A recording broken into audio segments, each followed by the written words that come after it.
Congratulations to Volga Videos. 18 million subscribers. Wishing you all many, many more and all the very best. Mahindra గారికి కొంచెం Zoom వేసుకోండి అమ్మా. You have few tattoos చూపించండి. Clap board ఒకటి. అవును sir, it side కూడా ఒకటి ఉంది. సీజీలో లేపుతారు అనుకున్నాను సార్, మీరు లేపలేదు. Clap board. Okay, it side కూడా ఒకటి ఉంది. This is M, my signature M. Okay, నేనే సిగ్నేచర్ చేసి ట్రేస్ చేసి చేసిన tattoo. Super. And this is J. Means it's not a music symbol, it's a reverse of music. J and S. Okay. J వచ్చి నా pet first letter, చనిపోయింది dog Jack అని చెప్పేసి. Okay. S మా నాన్న first letter Sitaram. Okay. So వీళ్ళిద్దరు నాకు చాలా ఇష్టం. So J and S. Okay. తర్వాత వచ్చేసి ఇక్కడ వచ్చేసి టాటూస్ గుర్తుపట్టేశారు మీరు. ఇది వచ్చి heart beat. Okay. Okay, heart beat 23 అనేది నా date of birth. Okay. I'm born 23 నేను. సో మళ్ళీ heart beat go towards to cinema. Which 23? Jan 23. Jan 23. Yeah. అబ్బో, సూపర్ దగ్గర ఉందండి. లేదండి, నాది అయిపోయింది ఆల్రెడీ. లేదా 23 అన్నారు కదా. నాది ఆల్రెడీ ఈ మంత్ లోనే అయిపోయింది, 8th. సినిమా. సో బిలేటెడ్గా ఈ మంత్ అంతా సెలబ్రేట్ చేసుకుంటాను నేను బర్త్డే. సో బాగున్నాయి టాటూస్, చాలా చాలా బాగున్నాయి. అంటే మీరు అన్నారు కదా మర్చిపోయిన ఇంకోటి, ఫీనిక్స్. ఇదే నా favourite. The Phoenix. This is my favourite. Super. మీరు ఎన్నిసార్లు చంపినా కానీ అక్కడ నుంచి మళ్ళీ పుడతాను నేను. That is the thing. Nice. ఎందుకు టాటూస్ అంటే అంత ఇష్టం, అంటే ఎందుకు వేయించుకోవాలనిపించింది ఫస్ట్ టైం? ఎందుకు ఒక్కొక్కరికి ఐ హియర్ దట్ టాటూస్ వేయించుకున్న వాళ్ళు చాలా స్ట్రాంగ్ మైండెడ్గా, అండ్ నెక్స్ట్ ఏంటంటే వాళ్ళు తీసుకున్న డిసిషన్ మీద దే ఆర్ వెరీ పర్టికులర్ అని చెప్పి నేను విన్నా. Because I to have a tattoos, that's the reason. That is the reason అది చెప్తున్నాను అనమాట. No, this is only my life, this is my everything. So ఎప్పుడు నాకు ఎంత బాధ వచ్చినా కానీ నేను చూసుకునే దీన్ని, ఈ క్లాప్ బోర్డ్ని చూస్తా.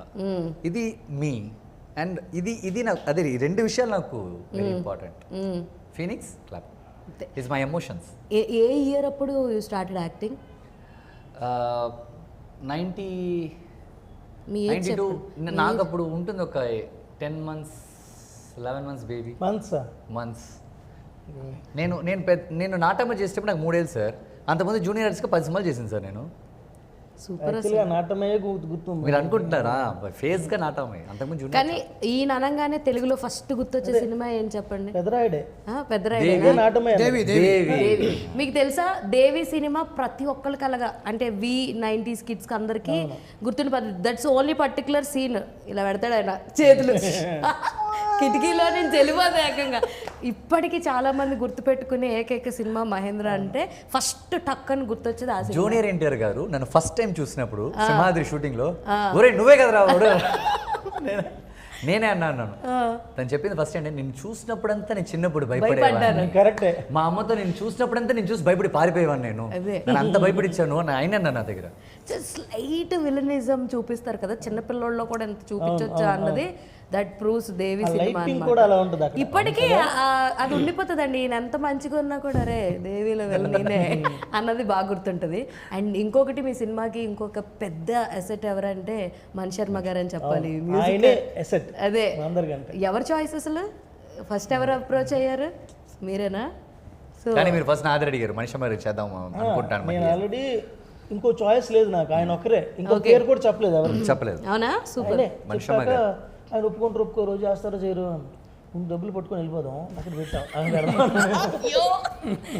ఫ్రెండ్ అయిపోవడం వల్ల ఆయన చూసారు, ఐడియా వచ్చింది ఆయనే అండి. అక్కడికి వెళ్ళి ఆయన పెట్టాం. అక్కడ టీపాయ్ ఉంది, అక్కడ పెట్టి సార్ సినిమా అది ఈ మధ్య చిన్న సినిమాలు చేయట్లేదు. ఆయన ఎలా ఉంటుంది స్కేల్, కథ చెప్తాను సార్, మీకు నచ్చలేదు అనుకోండి పట్టుకొని వెళ్ళిపోతా, నచ్చింది అనుకోండి అక్కడ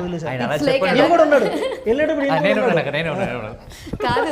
ఇది ఎలా ఉందో తెలుసా, బిగ్ బాస్ లో లాస్ట్ ఫైనల్ ఎపిసోడ్ లో క్యాష్ ప్రైజ్ పట్టుకెళ్ళి వచ్చేయండి అంటారు చూసారా, అలా చెప్తున్నారు మీరు పట్టుకెళ్ళి అక్కడ పెట్టండి. అలాగే ఉంది, అలాగే ఉండేది. నైస్ అసలు చాలా చాలా. అంటే ఆయన చాలా ప్రేమించాడు. అంటే యాక్చువల్లీ మేమందరం ఎంత ప్రేమించామో అంతకి 1% అని ఎక్కువ ఆయన ప్రేమించాడు. స్టిల్ రాత్రి కూడా మెసేజ్ చేశాడు, గురు ఏంటి కుదరలేదు, నేను 26కి వచ్చేస్తాను, ఇలా మాట్లాడుతాడు. సూపర్.